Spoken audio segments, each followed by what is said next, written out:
हिना बेटा अच्छे से साफ करो, ऐसे ऐसे चाची। हाँ मेरा बच्चा। सलाम चाचू।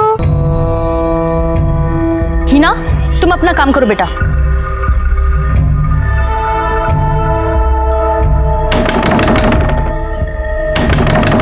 अरे आ रही हूँ बाबा। कितना टाइम लगाती हो तुम? किचन में थी ना। क्या कुछ भूले क्या? अरे मेरा बटुआ कहीं मिल नहीं रहा है, आधे रास्ते से आना पड़ा मुझे। तो यहीं कहीं होगा ना। देखो तुम भी देखो। हाँ भूल गया मैं। अरे कहाँ रख दिया मैंने? सुनो मैं कमरे में देखता हूँ, ठीक है? हाँ। तुम यहाँ ढूंढो। पोस्टमैन।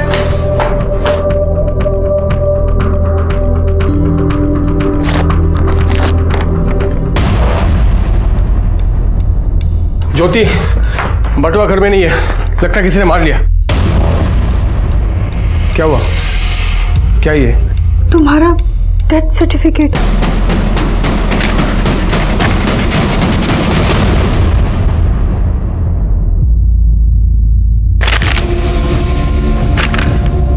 क्या है ये सब? हाँ? किसने किया ये सब? मुझे डेथ सर्टिफिकेट भेज दो, मुझे। अल्लाह करे तुम सबको दोज़ख नसीब हो। छोड़ूंगा नहीं किसी को मैं, एक एक को देख लूंगा, छोड़ूंगा नहीं। लेकिन तुम अपने मायके से वापस कब आ रही हो? मैं अपना ख्याल रख ही रहा हूँ। हाँ लेकिन घर पे कोई होना चाहिए ना कट कट करने के लिए। आ जाओ अब जल्दी। चलो चलो रखो phone. Bye bye bye bye. Sir एक आदमी आया है अपना ही डेथ सर्टिफिकेट लेके। क्या? साहब देखिए साहब, किसी ने मेरे नाम का डेथ सर्टिफिकेट भेजा है साहब। ये तो नकली है। इस पे यहाँ पे एक स्टैंप होना चाहिए, वो स्टैंप नहीं है। और डेट देखो, 1 महीने बाद की डेट डाली है इस। साहब मैं जानता हूँ किसने किया साहब, ये ना उस मुजाहिद का काम है साहब। उसे कसम खाई हुई है साहब, मुझे चैन से जीने नहीं देगा। क्यों? ऐसी क्या दुश्मनी है उसकी तुम्हारे साथ? असलम भाई, हाँ आप अंदर नहीं जा सकते हैं। अंदर नहीं जा सकता मतलब? मुजाहिर भाई ने मना किया है। क्या? साहब जब से मैंने ज्योति से निकाह किया, जबरदस्ती का पकड़ ले रहा मुझसे, और तो मेरा किसी बटुआ मार लिया साहब। तो उसकी कंप्लेंट लिखवाई है? नहीं सर, देखिए सर, पहले बटुआ फिर ये डेथ सर्टिफिकेट, ये वो कह रहा है साहब। सर ये माटुंगा पोस्ट ऑफिस से पोस्ट किया गया। साहब मैं कह रहा हूँ साहब, ये उस मुजाहिद का काम है साहब। ये उसका धमकी देने का तरीका है साहब, मैं बोल रहा हूँ। आपको लगता है आपकी जान को खतरा है? तो और क्या साहब? मतलब हो भी सकता है साहब। कंप्लेंट लिखवानी है उसके खिलाफ? हाँ साहब। गायकवाड़ तकरार नोंदनगंज, जाइए जाइए। नमस्कार, मैं senior inspector Rajesh Jadhav, crime petrol Dastak के आज के इस भाग में आप सबका स्वागत करता हूं। मेरे पुलिस करियर में मैंने कई तरह के केसेस सॉल्व किए हैं, लेकिन ऐसा पहली बार हुआ था कि एक इंसान अपना ही डेथ सर्टिफिकेट लेके मेरे पास आया था। असलम बहुत ही परेशान था और परेशान होने की सारी वजहें उसके पास थी। क्या ये एक मजाक था या फिर एक धमकी या होने वाले अपराध की दस्तक? जब यह केस मेरे पास आया तब मैं नायगांव पुलिस स्टेशन में पोस्टेड था और इस केस को सुलझाने की जितनी कोशिश हम कर रहे थे, ये केस उतना ही उलझता चला जा रहा था। सर माटुंगा पोस्ट ऑफिस से कोई इन्फॉर्मेशन नहीं मिल पाई। बाहर जहाँ पोस्ट बॉक्स है वहाँ पे कोई सीसीटीवी कैमरा है नहीं, और वहाँ काफ़ी लोग आते जाते हैं, तो किसी ने ध्यान नहीं दिया। उस मुजाहिर के बारे में कुछ पता चला?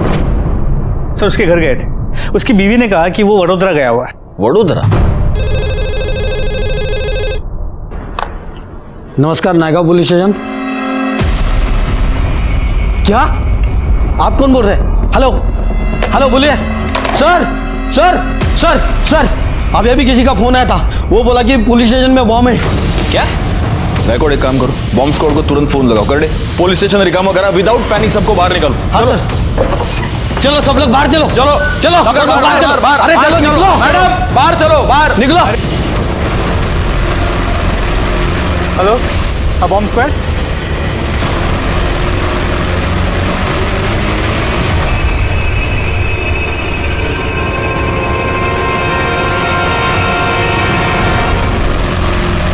सर अंदर कोई बम नहीं है।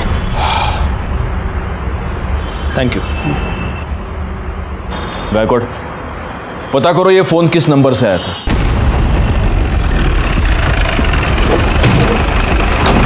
सर इसी होटल के नंबर से फोन आया था।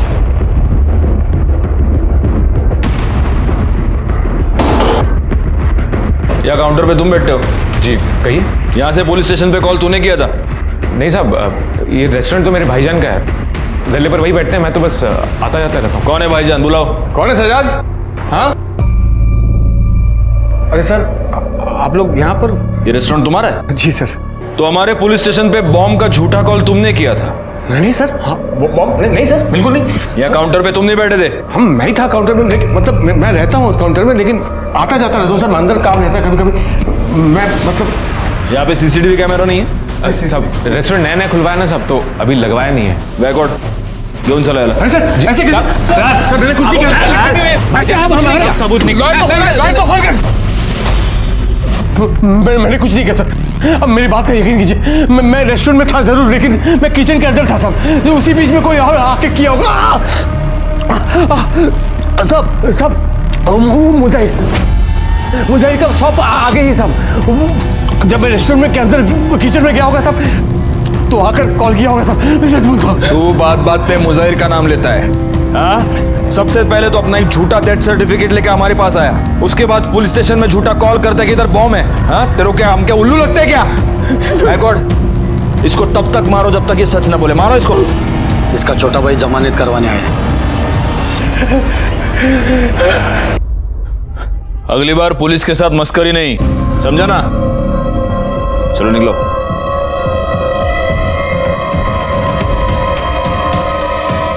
गायकवाड़, वो मुजाहिर तो यहां है ही नहीं, फिर भी असलम बार बार उसका नाम क्यों ले रहा है? जरा कंफर्म करो वो मुजाहिर बाहर है या नहीं। अम्मी, मैंने पूरा पार्ट प्लान कर लिया, अब मैं खेलने जाऊँ? ठीक है जाओ, पर जल्दी आना, ठीक है? सब आप मुजाहिर, आपको बताया तो था कि वो बड़ोदरा गए हैं। हमें आपके घर की तलाशी लेनी है। आप ऐसी तलाशी नहीं ले सकते। सर्च वारंट और कर साहब, ले, पूरा घर चेक करो। सर साहब, क्या हुआ?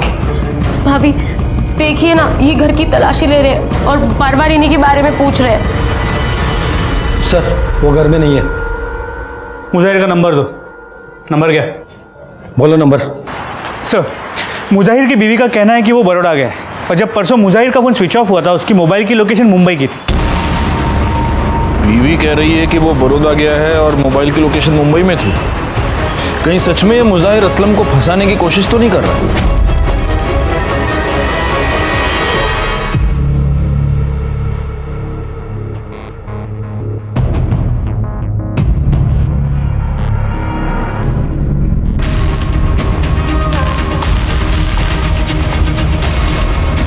तो ये लाश मुजाहिर की है, जिसके बारे में असलम ने बताया था। क्या? जी सर, इसके पॉकेट से इसका ये फोन भी मिला है।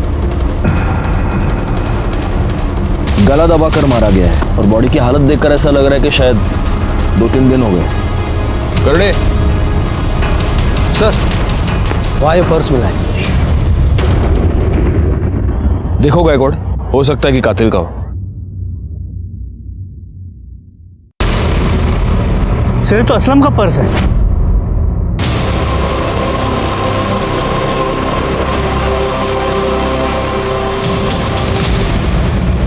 अरे वो सिवैया बनाई थी, हिना को बहुत पसंद है ना, इसलिए।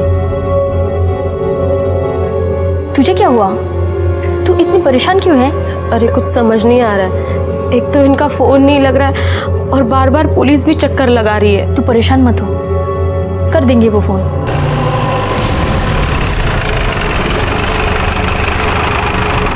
बेटा चांद चाचा को बुला के लेके आ।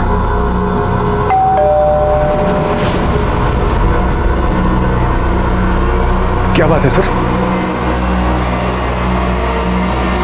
ये वॉलेट तुम्हारा है? जी मेरा ही है सर, शुक्रिया। कहाँ मिला आपको सर? मुजाहिर अंसारी की लाश के पास।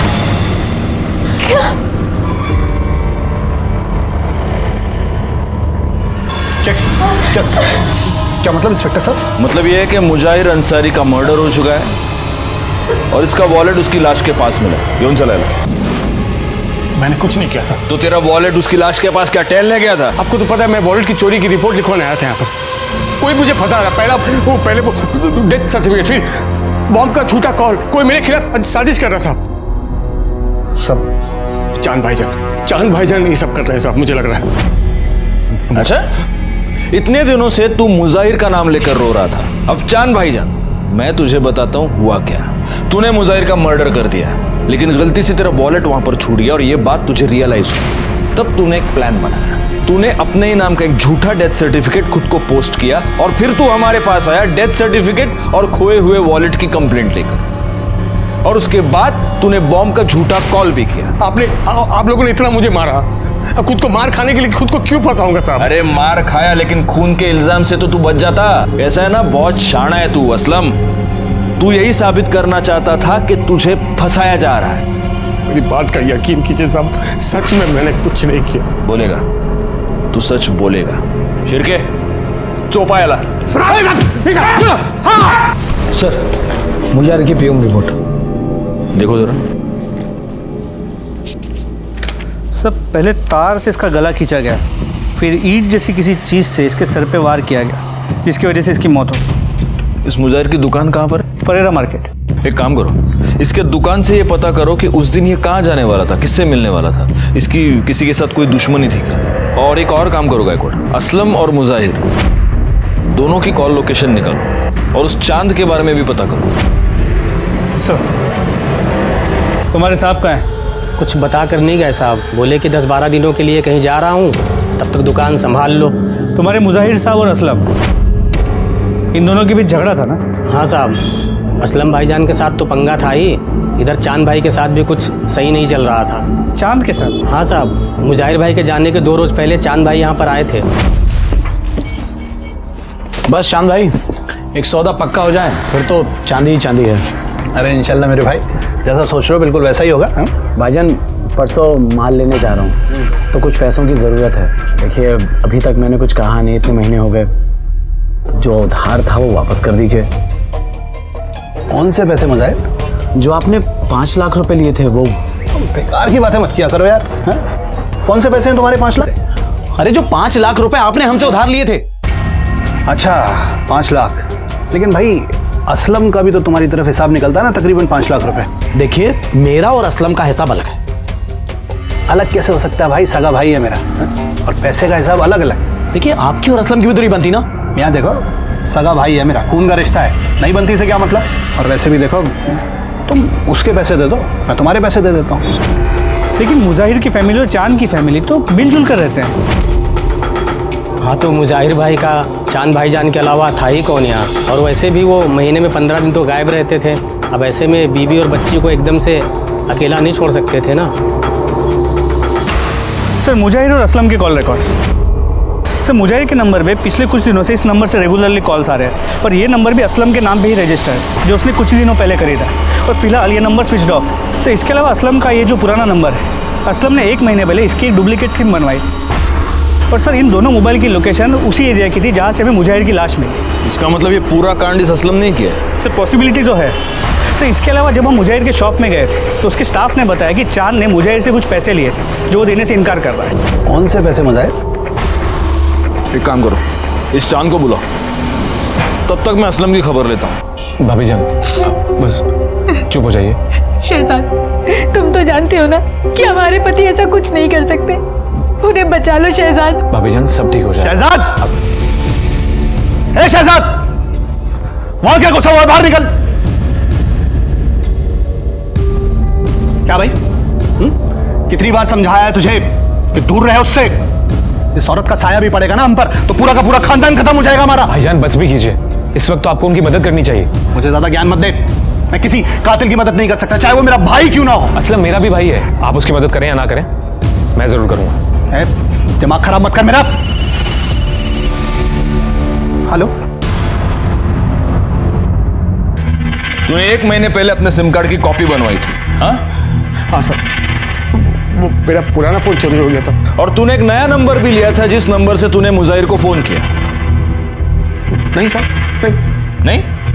तो वो सिम कार्ड तेरे नाम पे कैसे? वही तो साहब, मुझे खुद नहीं पता साहब कैसे। तुझे कुछ भी नहीं मालूम होता असलम? हाँ, तुझे ये तो पता है ना कि उस दिन तू वहां गया था, क्योंकि तेरे मोबाइल की लोकेशन उसी जगह की है जहां पर हमें मुजाहिर की बॉडी मिली। क्या करने गया था उधर? साहब वो बहुत दिनों से मुझे एक आदमी का फोन आ रहा था, अफजल शेख नाम का। वो मेरे साथ मिलकर रेस्टोरेंट खोलना चाहता था, तो उसने मुझे वहाँ बुलाया था साहब। तो वो फिर अफजल शेख मिला तेरे को? नहीं साहब, मैं बहुत देर तक उसका इंतजार किया, लेकिन वो वहाँ पर आया नहीं साहब। कौन से नंबर से आया था फोन? लैंडलाइन नंबर से। कर दे, ऐसा फोन दे, दिखा तेरे फोन में, दिखा कौन सा नंबर है, दिखा। ये सर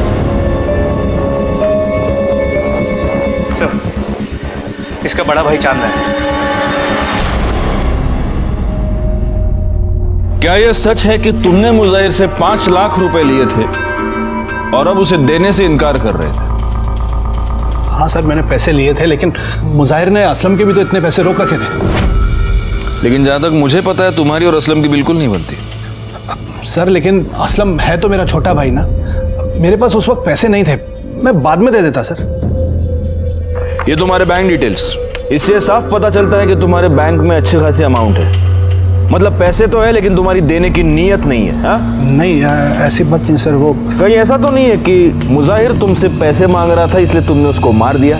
तुम ये जानते थे कि असलम और मुजाहिर की दुश्मनी है तो असलम फंस गया और तुम्हारे दोनों दुश्मन एक साथ रास्ते से हट गए। सर ये कैसी बहकी बहकी बातें कर रहे हैं आप? तुम पुलिस स्टेशन में बैठे हो।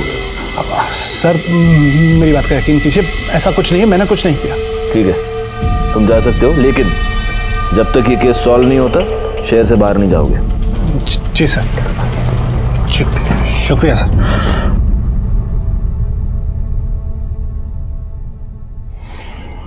सर असलम था छोटा बवाल है, उसकी जमानत करवाने।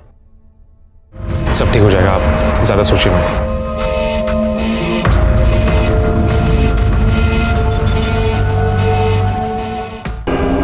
काम हो जाएगा ना? हाँ हो जाएगा। सुनो, मुझे थोड़ा टाइम लग जाएगा घर आने में। असलम आज ना जल्दी आना, मैंने मंदिर में तुम्हारे नाम का हवन रखा है। अरे तुम क्यों इन सब चीजों में पड़ी हो? तुम देखो मेरी बात सुनो। अरे ऐसा कुछ नहीं है। मैंने कहा था ना किसी की बुरी नजर है तुम्हारे ऊपर। देखिए मैंने ही बुलाया आप लोगों को, कोई मारना चाहता ही नहीं और आप लोग की इन्हीं में शक कर रहे हैं। 1 मिनट असलम, तुमने हमें वो जो लैंडलाइन नंबर दिया था वो अफजल शेख, वो तो माहिम के किसी पीसीओ का नंबर है। सब सच में मुझे कुछ नहीं पता। अब खुद देखिए, कोई मुझे मारना चाहता है। कैसे हुआ ये सब? साहब हॉस्पिटल के पास ही एक्सीडेंट हुआ, तो वो तो अल्लाह का शुक्र है साहब कि कोई आदमी समय रहते यहाँ पहुंचा गया। बहुत चोट तो नहीं लगी है तुम्हें? कहीं ऐसा तो नहीं कि खुद अपना एक्सीडेंट करवा लिया तुमने? सब अगर मैं मर जाता ना इस हादसे में, तब आपको यकीन होता कि कोई मेरे साथ खेल खेला। नहीं, अब वो तुम्हारा मुजाहिर तो रहा नहीं, तुम्हारे चांद भाईजान की तो हम तहकीकात कर ही रहे हैं। तो अब कोई और ऐसा है जिसके ऊपर तुम ब्लेम डाल सको? हाँ, मेरा पहला पति पवन मोरे, वही ये सब कर रहा है। तुम्हारा पहला पति? क्यों करेगा वो ऐसा? बहुत ही घटिया इंसान है वो सर, बहुत मारता था मुझे, बहुत पीटता था। गिड़गिड़ाई मैं उसके सामने कि मुझे मेरी बेटी के साथ जाने दे, लेकिन उसने कहा कि अगर चारू को अपने साथ लेके जाना है तो वो मुझे डिवोर्स नहीं देगा, और मैं उससे और मार नहीं खा सकती थी, इसीलिए डिवोर्स पेपर अपनी बेटी को छोड़ के और उससे छोड़ के मैं चली गई। उसके बाद उसने कभी तुमको परेशान किया? नहीं, 2 साल हो गए, हमारी कोई बात नहीं हुई। तो अब अचानक वो ये सब क्यों करने लगा? अगर वो नहीं कर रहा तो फिर कौन कर सकता है? कौन हमारा दुश्मन हो सकता है? उसका पुराना नंबर और पता लिखवा लो।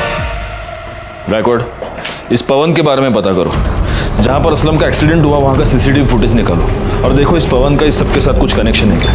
पापा आराम से खींच रहा है। क्या तू हमेशा भूत बन के घूमती रहती है? हाँ, ख्याल रखा करना अपना। पापा मैं बड़ी हो गई हूँ, खुद से कर सकती। बहुत बड़ी हो गई ना तू। पवन मोरे जी कहिए। ज्योति को जानते हैं? हो, उसी ने भेजा ना आपको मेरी बेटी को लेने के लिए। वो मर भी जाएगी ना तो भी मैं मेरी बेटी को उसके पास नहीं भेजूंगा।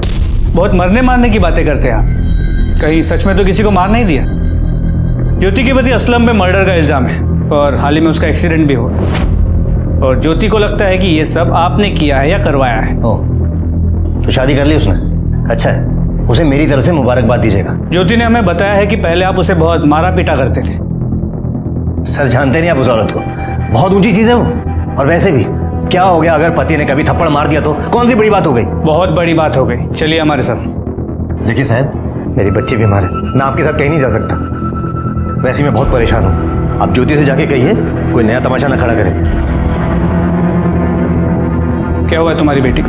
मुझे कैंसर हुआ। नहीं बेटा, ऐसे नहीं कहते। कुछ नहीं होगा तुझे, कुछ नहीं होने दूंगा मैं तुझे। ये रही मेरी बेटी की रिपोर्ट्स। अपनी बच्ची को देखूं या उसकी बीमारी को, डॉक्टर, दवाई, हॉस्पिटल, घर, सब परेशान हो गया हूं मैं। देखिए सर, आप प्लीज यहां से जाइए। अगर आपको मेरे खिलाफ कोई भी सबूत मिले ना तो आप फोन कीजिएगा मुझे सामने से, मैं खुद आके मिलूंगा आपको। ठीक है, अभी के लिए हम जा रहे हैं, लेकिन अगर जरूरत पड़ेगी तो फिर आएंगे। पर हाँ, शहर छोड़ के कहीं मत जा। सर, जहाँ पर असलम का एक्सीडेंट हुआ था वाकई सीसीटीवी फुटेज।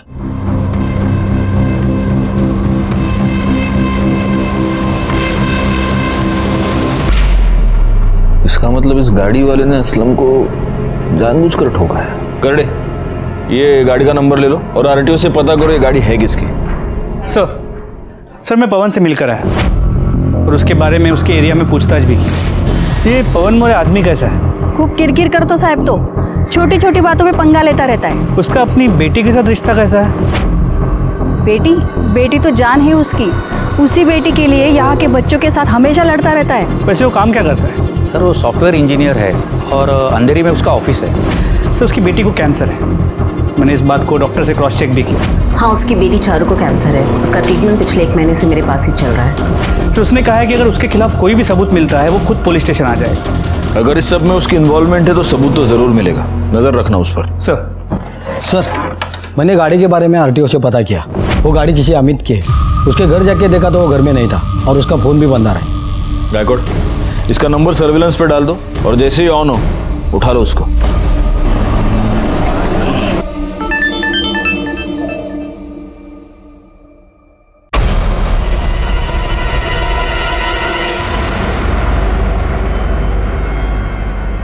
सर, वो अमित जिसकी कार से टक्कर मारी गई थी उसका पता चल गया है। तो उठा लो उसको। सर, बोल, किसके कहने पे किया? बोल नहीं तो। सर, ये सब कुछ मैंने असलम के कहने पे किया था। तूने कहा था ना अमित को तुझे टक्कर मारने के लिए। नहीं सर, झूठ बोल रहा है, फंसा रहा है मुझे। तू इस अमित को जानता है? बिल्कुल नहीं जानता सब। तो वो तुझे क्यों फंसाएगा? वही तो मैं बोल रहा हूँ साहब, कोई क्यों फंसा रहा है मुझे साहब? कब से वही तो बोल रहा हूँ आपको, कोई फंसा रहा है मुझे। क्या हुआ, आप कंफ्यूज हो गए? इस केस ने हमें भी ऐसे ही उलझन में डाल दिया था। शक की सुई बार बार असलम की तरफ घूम रही थी और असलम बार बार यही कह रहा था कि उसने कुछ नहीं किया, उसे फंसाया जा रहा है। यह बात साफ नहीं हो पा रही थी कि क्या वाकई असलम ने यह सब कुछ किया था या किसी और ने असलम को फंसाने के लिए यह सब कुछ किया था और वही मुजाहिर का असली कातिल था।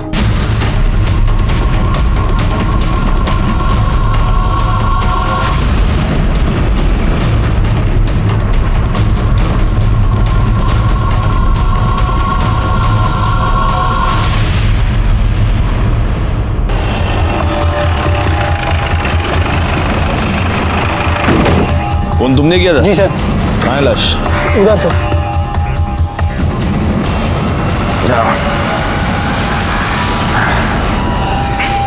निकालो बाहर। सबसे पहले तुमने देखा था बॉडी? जी सर, मैं यहाँ से निकल रहा था तो बदबू बहुत आ रही थी तो मैंने देखा तो यहाँ लाश था।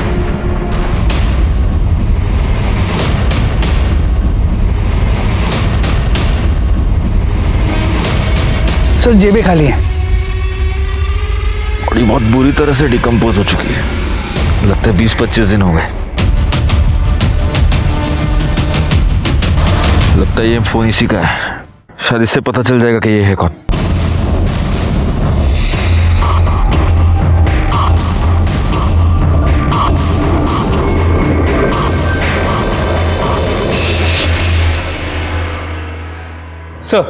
शमशान के पास जो डेड बॉडी मिली थी उसकी पोस्टमार्टम रिपोर्ट के मुताबिक ये बॉडी किसी 30 से 35 साल के आदमी की मौत की वजह सर पे किसी भारी चीज़ से वार किया जाना है सर। स्कल फ्रैक्चर हुआ और मौत को करीब 1 महीना हो चुका है सर। इसके अलावा एक इंपॉर्टेंट बात ये भी पता चली है कि इस बॉडी के पास जो फ़ोन मिला था वो असलम का था सर। ये वही फ़ोन है जो उसने कहा था कि चोरी हो गया और जिसके लिए उसने डुप्लीकेट सिम बनवाई थी। असलम का फोन? जी सर। इससे तो अब ये क्लियर हो जाता है कि ये दोनों मर्डर असलम ने किए। गायकवाड़, जरा सोचने वाली बात है। एक आदमी किसी का खून करके अपना मोबाइल फोन वहीं पे छोड़ के चला जाता है और ऐसी गलती वो एक बार नहीं बार बार करता है। ये कैसे पॉसिबल है? कहीं सच में ऐसा तो नहीं कि कोई असलम को फंसाने की कोशिश कर रहा है? और अगर ऐसा है तो जो असलम को फंसाने की कोशिश कर रहा है उसी ने ये 2 मर्डर्स किए। सबसे पहले तो हमें ये पता लगाना होगा कि ये लाश किसकी है। एक काम करो, जहां पे लाश मिली उसके आसपास के सारे पुलिस स्टेशंस में ये पता करवाओ कि क्या पिछले 1 महीने में इस एज ग्रुप के किसी बंदे की मिसिंग कंप्लेंट आई है। हमें ये तो पता चले कि आखिर वो है कौन जो असलम को फंसा रहा है।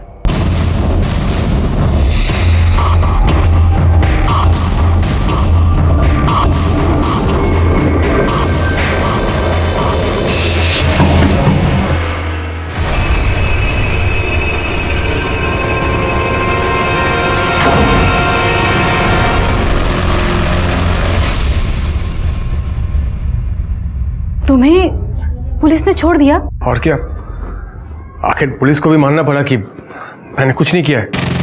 हाँ, मैं तो जानती ही थी कि तुम बेकसूर हो।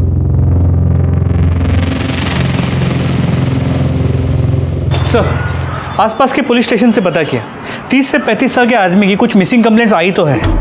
ये जितनी भी मिसिंग कंप्लेंट्स आई है उन सब के परिवार वालों के डीएनए को इस लाश के साथ मैच करके देखो, पता तो चले ये है कौन। तो हमें ये भी पता चल पाएगा कि उसमें और मुजाहिर में क्या कॉमन है और ऐसा कौन सा आदमी है जो इन दोनों को मारकर असलम को फंसाना चाहता है। और एक काम करो, असलम के आसपास जितने भी लोग हैं उन सब के बारे में पता करो, उनके कॉल डिटेल्स, उनके सारे रिकॉर्ड्स मुझे चाहिए। वो जो भी है उसके चेहरे से अब नकाब उतरने ही वाला है।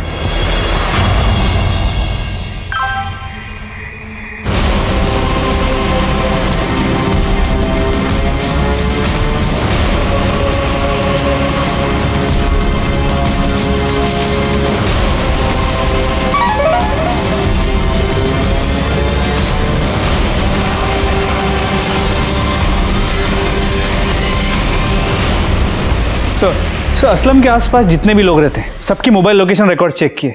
सर, जिस दिन हमें लाश मिली थी उसकी 1 दिन पहले ज्योति की मोबाइल की लोकेशन उसी एरिया की थी। ज्योति? वो वहां क्या करने गई थी? इस पूरे केस में हमारा ज्योति पर कभी ध्यान गया ही नहीं गायकवाड़। सर, वो असलम के लिए इतनी परेशान रहती थी कि कभी ऐसे लगा ही नहीं। और सर, समझ में ये नहीं आ रहा है कि वो ऐसा करेगी क्यों। ये तो अब हमें वही बताएगी। चलो। सर, ज्योति के न्यूड फोटो सर्कुलेट हो रही है, ये देखिए। क्या?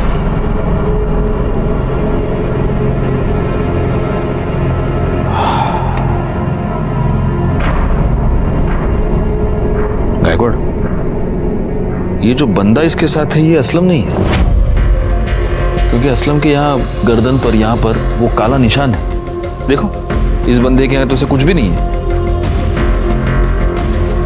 सब मतलब ज्योति का किसी के साथ कोई चक्कर चल रहा था और इसीलिए असलम को रास्ते से हटाने के लिए वो ये सब कर रही थी। और ये भी हो सकता है कि अब असलम वापस आ गया तो इस बंदे ने गुस्से में आकर ज्योति के फोटोग्राफ सर्कुलेट कर दिए। अब तो इस ज्योति से मिलना ही होगा। चलो।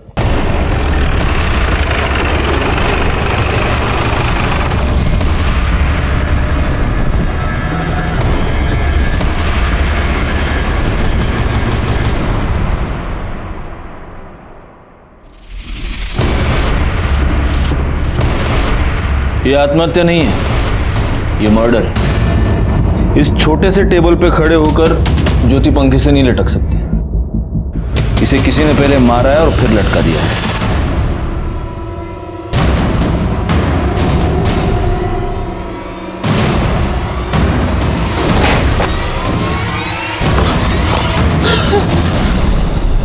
ज्योति! ज्योति! ज्योति!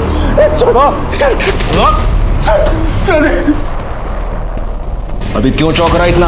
हाँ? तू नहीं मारा ना उसको? मैं क्यों भला मारूंगा मेरी बीवी को? मैं तो अभी आया सर। कैसे हो गया था?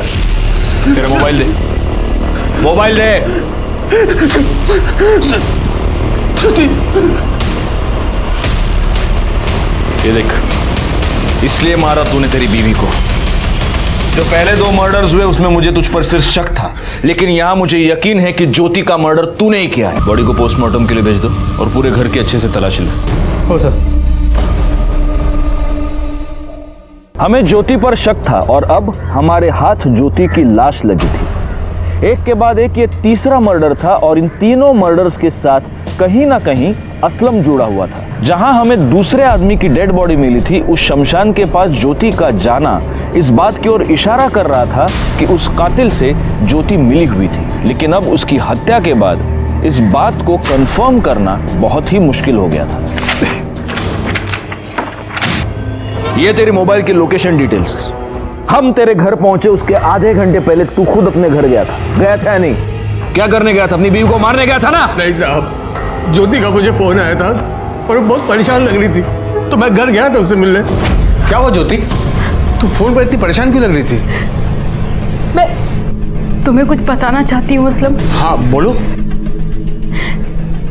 मुझसे कुछ बहुत बड़ी गलती हो गई है, पता नहीं कैसे, इसलिए मैं तुम्हें बात बताना चाहती हूँ। हाँ बोलो ना ज्योति, क्या हुआ क्या है? हाँ 1 मिनट।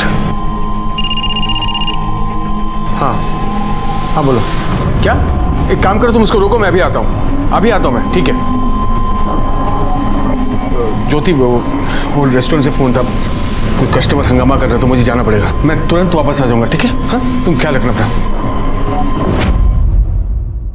जब मैं अपने रेस्टोरेंट के बाहर पहुंचा तो मुझे वो फोटोज मिले। वो फोटो देखकर मैं बहुत गुस्सा हो गया, मैं घर वापस लौटा साहब। जैसे मैं घर पहुंचा तो आप लोग घर पर थे साहब।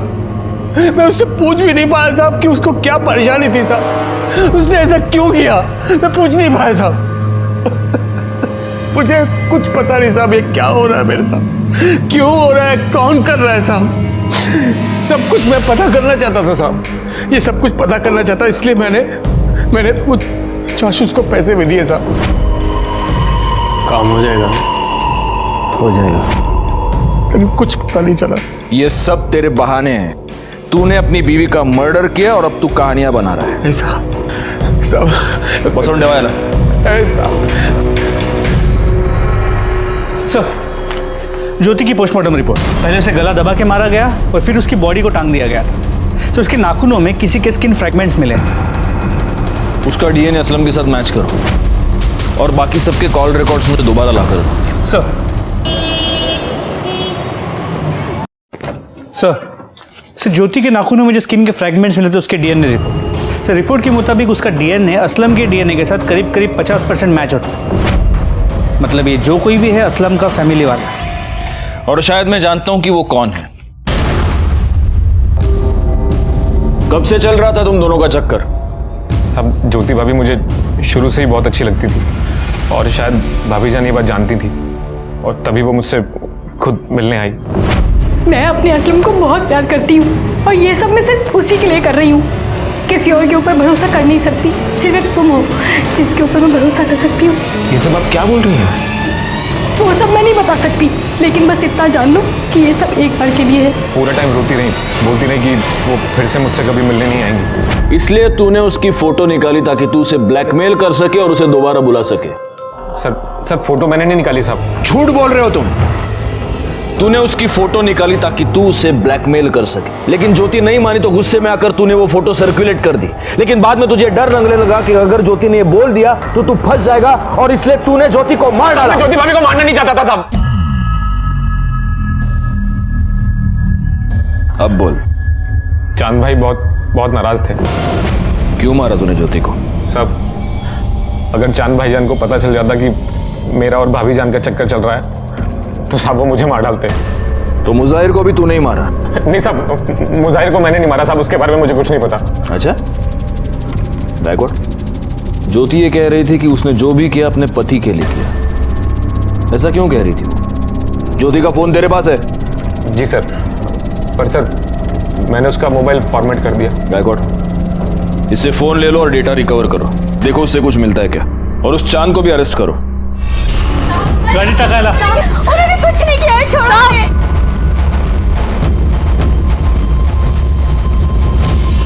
सर, ज्योति के फोन का डेटा रिकवर हो गया। उसके फोन में किसी बाबा के मेल्स मिले। इस बाबा ने अपने एक मेल में ज्योति को कहा था कि वहां जाके कलश गाड़े, जहां से हमें वो बॉडी मिली थी। अच्छा अच्छा, इसीलिए ज्योति की मोबाइल लोकेशन हमें उस एरिया की।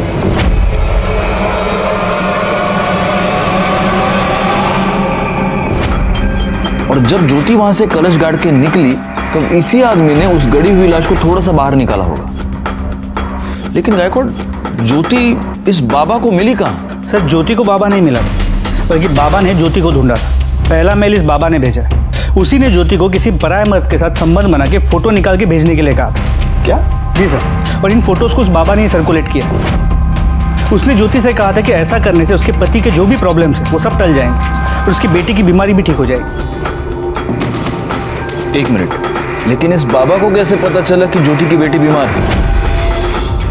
एक काम करो गायकवाड़, इस मेल का सोर्स ढूंढ निकालो।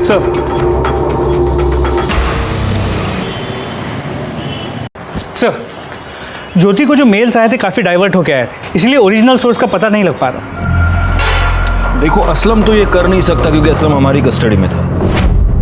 ज्योति मर चुकी है और शहजाद और चांद का भी ये कहना है कि मुजाहिर की मौत के साथ उनका कोई लेना देना नहीं। इसका मतलब गायकवाड़, अब एक ही आदमी बचता है।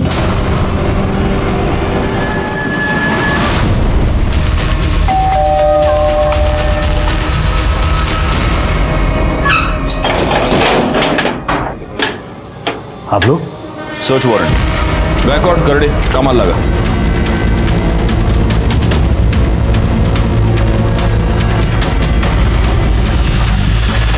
सर, बच्ची की मेडिकल रिपोर्ट। सर, बोला ना मेरे घर में आपको कुछ नहीं मिलेगा। सर, इसका लैपटॉप। चलो,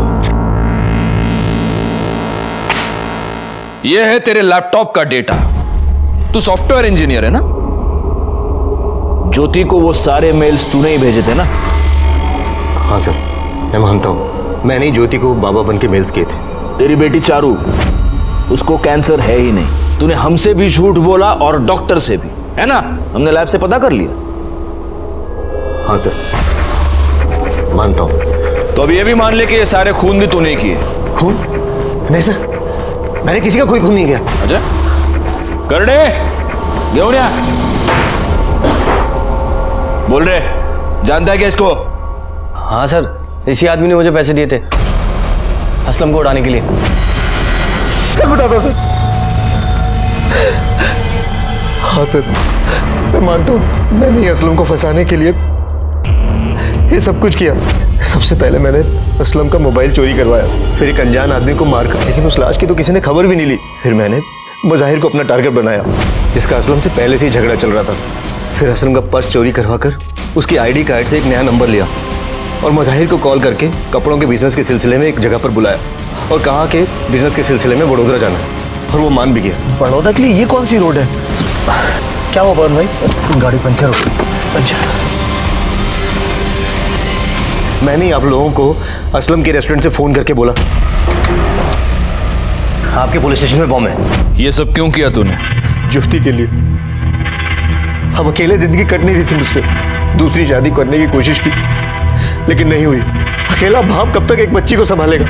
मैंने सोचा ज्योति को अगर गैर मर्द से रिलेशन बनाने को बोलूंगा तो थक हार के वो मेरे पास ही आ जाएगी। अब मेरे अलावा उसका था भी कौन जिससे वो ये गलत काम करती?